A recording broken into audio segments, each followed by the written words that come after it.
궁금한 게 이게 우리가 수능은 전국 단위로 다 보는 시험이잖아요. 그래서 뭐 지방에 있는 학생이나 서울에 뭐 강남에 대치동에 있는 학생이나 다 똑같은 시험을 보는 건데 현실적으로 학교별로 난이도나 좀 수준 이게 확실히 다르죠. 다르죠. 그러다 보니까 어떤 학교들은 전교 1등이 수능 모의고사가 맞아요. 3, 4등급 이렇게 나오고 5, 6등급이 나오는 학교들도 있다 그러고 그렇죠? 그리고 이제 저희 분당 같은 경우에는 약간 이거 수지나 이쪽 죽전도 비슷할 텐데 애들이 모의고사를 더 모의고사 등급이 더 높아요. 그렇죠?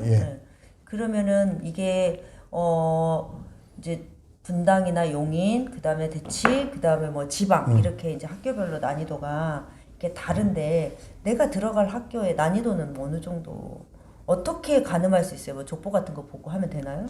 그러니까 이게 족보를 보는 게 이제 학교 선생님들 사이에서는 왜 보지? 이런 느낌이 좀 있어요. 아, 그래요? 족보는 다 보는 거 아닌가? 그러니까 물론 이제 그게 어떤 학습 자료로서 본다면 그게 분명 의미가 있지만 이 학교의 시험을 준비하기 위한 어떤 수험서의 개념으로 본다면 출제하는 선생님이 바뀌시고 특히 그렇죠. 공립고등학교는 또 선생님들이 교환을 하시기 때문에 문제 스타일은 바뀔 수밖에 없고요. 그러면 내신 시험의 난이도가 어느 정도 되느냐를 궁금해할 때 이걸 해결할 수 있는 방법은 내신 시험이 어떤 시험인지를 아시면 편한 건데 실제된다. 가끔 이제 저희 학교 학생들도 농담 삼아 뭐 시험 준비하려고 학원 가요, 과외 갑니다 이렇게 얘기를 하면 농담 삼아 하는 얘기가 문제는 내가 내는데 왜 준비는 거기서 하냐 그런 얘기를 하고 어떤 말씀이냐면 내신 시험은 교과 담당 선생님이 중요하다고 생각하는 거를 출제할 수밖에 없어요. 그렇죠. 근데 저희 교사들 입장에서 답답한 건 뭐냐면 이 얘기가 제가 이 말씀을 드렸을 때 와 그래요 라고 처음 들어보시진 않았을 거예요. 그렇죠. 너무 많은 얘기니까. 그러면 결국 난도가 왜 거기서 왔다 갔다 하냐면 내신 시험이란 시험은 가장 중요한 게 뭐냐면 등급이 나눠줘야 되는 거거든요. 등급을 내야 되는 거죠. 그러니까 4%가 1등급이 나오지 않으면 큰일 나는 시험인 거죠. 그리고 또 하나 뭐가 중요하냐면 평균이 중요한 거예요. 그러면 예를 들어서 1등급부터 9등급까지가 잘 나눠졌는데 예를 들어 수학 시험의 평균이 20점이야. 그럼 이건 뭐가 문제가 있는 거거든요. 그러면 가장 중요한 건 편차, 그러니까 퍼져 있는 정도가 잘 나눠져 있나 하고 평균이라는 거잖아요. 그러면 사실은 좀 안타깝지만 틀릴 애들이 틀려줘야 되는 시험인 거죠. 변별력이 있어야 되는데. 그러면 이 학교 시험은 너무 어려워요 라고 얘기하는 거는 그 학교에서 나름대로 내려왔던 전통들이 있을 거고 선생님들이 그동안 관찰하신 게 있으셨을 거기 때문에 이 정도로 내면 1등급이 4%가 나와란 얘기니까 입학 성적이 우수한 학교들은 어려울 수밖에 없는 거예요. 그 입학 성적이 낮은 학교는 쉬울 수밖에 없는 거고. 그래서 그걸 보면서 내가 들어갔던 학교가 고등학교 내신으로 어느 정도인가만 비교해 보셔도 난도가 어느 정도 되는지는 충분히 측정이 가능하실 것 같습니다. 근데 낙생고가 확실히 어렵나요? 낙생고 좀 상위권 애들 많은 학교니까. 어려워요. 어려워요? 어렵습니다. 학교에서. 고등학교 내신에서요. 그 4%를 이제 4% 등급을 나눠야 된다 그랬잖아요. 그게 되게 중요하다 그러셨는데. 그러면 도대체 1등급을 변별하는 문제는 있는 거죠? 그렇죠. 그게 어떤 문제예요? 그러니까 그게 이제 이른바 킬러 문제가 이런 건가요? 그렇죠. 그렇게 붙이는 거죠. 그 킬러 문제라고. 근데 1등급하고 2등급 또는 3등급을 가르는 그 문제가 사실 어떤 것까지 해야 틀릴 그렇지, 수준의 그러니까, 문제가 어떤 게 어떤 건지 여기까지 하면은 1등급이고 여기 굉장히 그 갭은 클 것 같아요. 1등급하고 2등급하고 갭이 클 것 같아요. 그러니까 요 문제를 넘으면 1등급이고 요 문제를 못 넘으면 2, 3등급 이렇게 될 것 같거든요. 그게 분명히 존재하는 거죠. 그렇죠. 그러니까 실제로 쉽게 생각해 보시면 1학년이나 2학년 학생들이 보는 전국연합 시험에서 거기에서의 킬러 수준의 문제의 직전급까지 아마 내시는 경우가 대부분일 거고 일반적인 고등학교가 근데 그 수준을 넘어서 좀 상위권 고등학교는 그 킬러 수준의 문제까지를 아마 보실 것 같기도 해요. 그래서 전국연합 시험의 난도를 좀 풀어보시면 그 정도 난도라고 생각해보시면 전국연합이라는 게 모의고사? 모의고사. 평가원? 평가원? 아니요, 그 경기도교육청, 뭐 서울시 교육청에서 출제하는 3월, 4월에 이렇게 보는 그런 시험들. 5일 모의고사. 그래 보라. 그리고 이런 얘기가 있어요. 이제 지금 애들 중학생 3학년 애들은 다 그 학교를 다 지원을 예. 원서를 냈거든요. 예. 그렇죠. 그래서 그러면은 이제 지금 이제 중학교 2학년, 예. 중학교 3학년 애들도 한 1년 전부터 계속 들어왔는데 나는 자사고 갈 거예요. 네. 예를 들어 나 외대부고 갈 거예요. 그런 애들. 그리고 뭐 나 일반고 중에 낙생고 생각하고 있어요. 이러면 이제 주변에서 다 하면 너 외대부고 가려면은 미적분까지 수능 범위까지 다 끝내놓고 몇 바퀴 돌리고 와. 거기는 그렇게 그냥 보통 다 일반적으로 그렇게 말하죠. 그러니까 학교별로 어. 수학 학습에 대한 뭐 예. 로드맵 예. 그러니까 외대부고 가려면은 미적 다 돌리고 한 몇 바퀴 돌려야 돼. 너 거기 가서 다 깨져. 와장창 다 깨져. 이렇게 하거든요. 주변에서 그냥 일반적으로 그렇게 말해요. 그러면 도대체 근데 그게 또 터무니없는 말은 아닌 것 같아. 안 하고 간 애가 외대부고에서 잘할 수 없잖아요.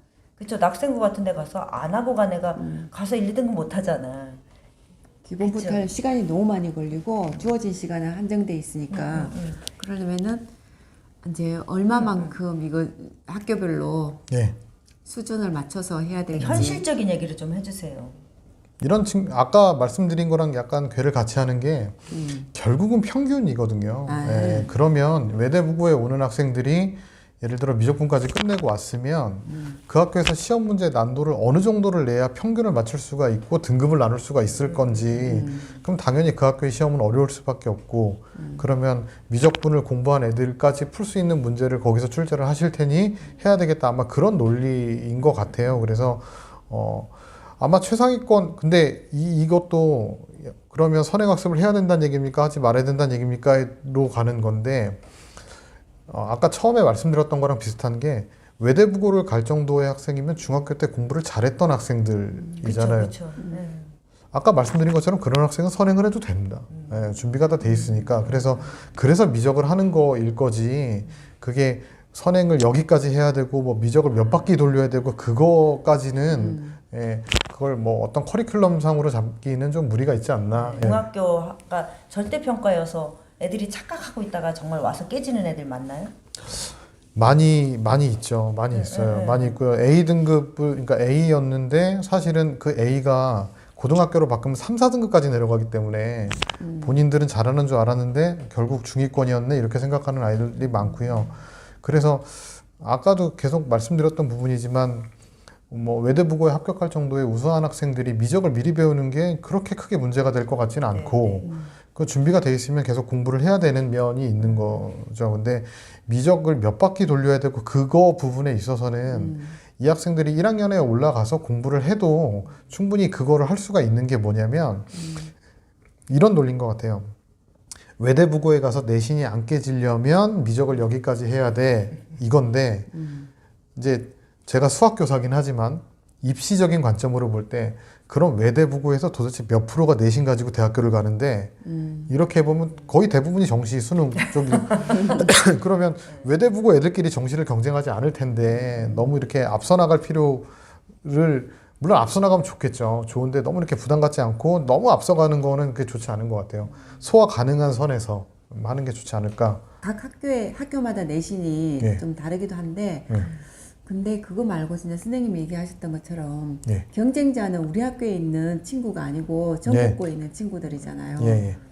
근데 그 내신도 내신인데 수능까지 보려면은 네. 수능에서 진짜 내신은 수시가 내신이니까 수시인 경우는 수능까지 가는 그 과정에 있는 거고 네. 그러면은 도대체 수능에서 만점을 맞으려면은 네.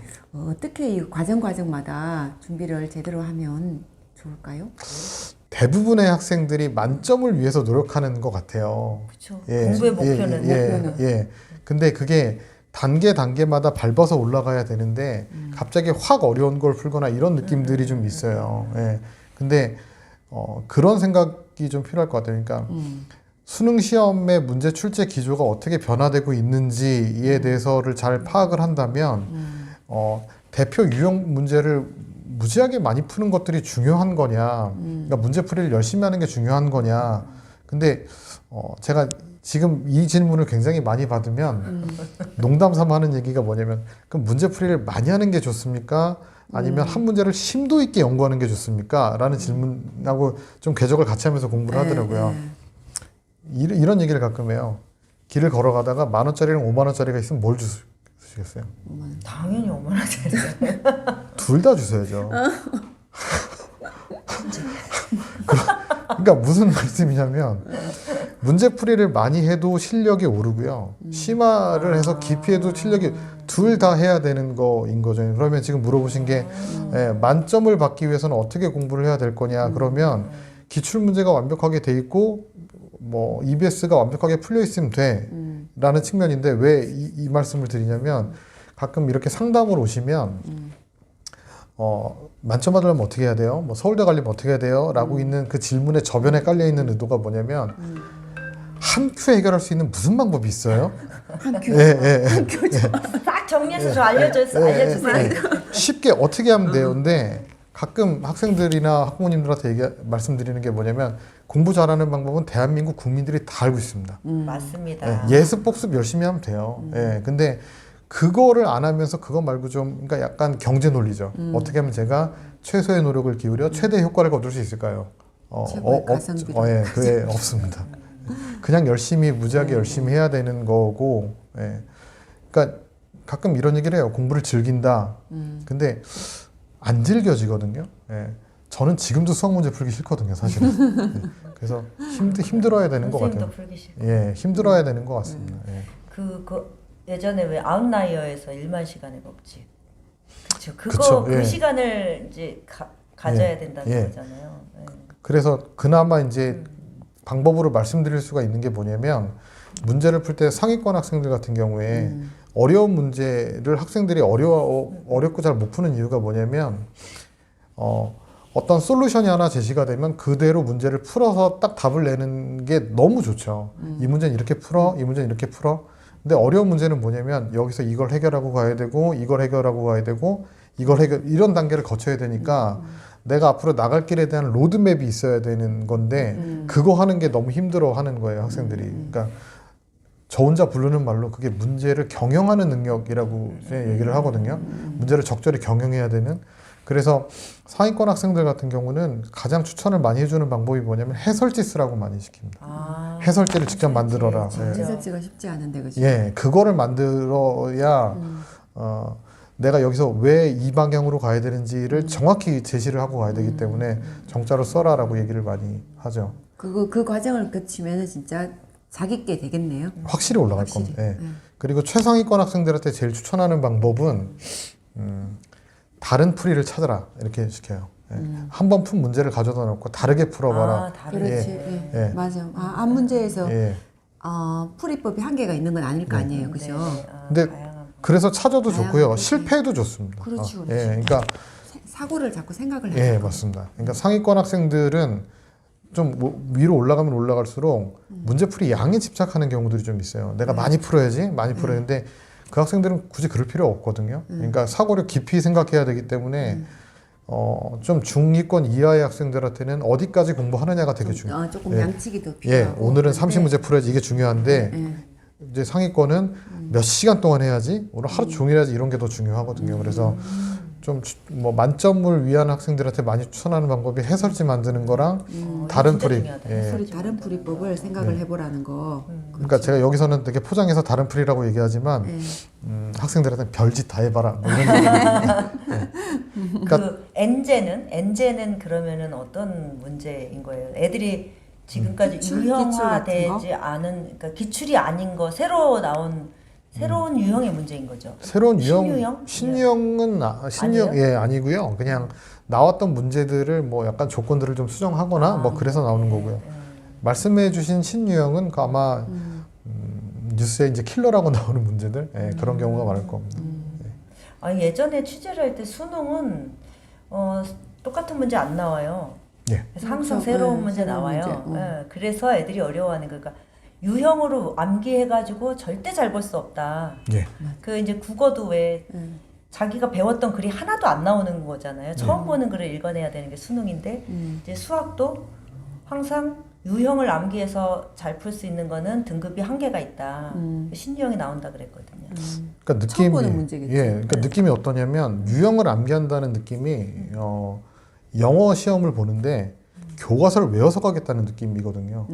그걸 언제 예, 외워? 그러니까 수능 시험에 유형을 암기해서 잘 봐야지라고 하면 대한민국에서 나온 모든 문제를 다 외워야 암기해야 되는데 그걸 암기했는데 교수님이 새로운 아이디어를 떠오르시면 이제 말짱 도루묵이 돼버리는 거죠. 그래서 그거보다 연습을 많이 해야 되는 게 새로운 조건을 보고 내가 해석하는 연습을 많이 해야 되는 거고 예. 좀 어려운 단계에 부딪히면 중위권 정도 되면 이쪽으로 가려고 이런 행위를 하는데 이게 맞나라는 확신이 없으니까 아, 자기 확신이 예. 있으면 근데 그게 경영 능력이거든요. 아,